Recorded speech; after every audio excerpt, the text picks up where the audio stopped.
Staten Island endured a blizzard with 24 inches of snow, leaving many streets unplowed and raising concerns about emergency access and workers stranded at home.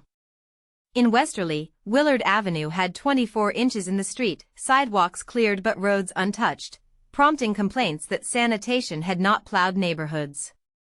Arden Heights residents described mounds blocking curbs and cul-de-sacs, noting plows last passed on Sunday, worrying about access for sick or elderly residents.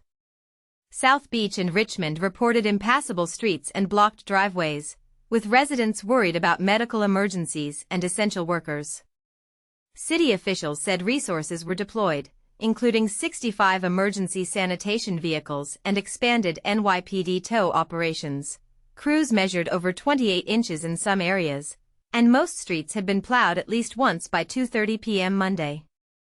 PlowNYC trackers showed roads serviced within 1 to 3 hours, though criticism persisted. Another storm could arrive later in the week, and schools opened Tuesday.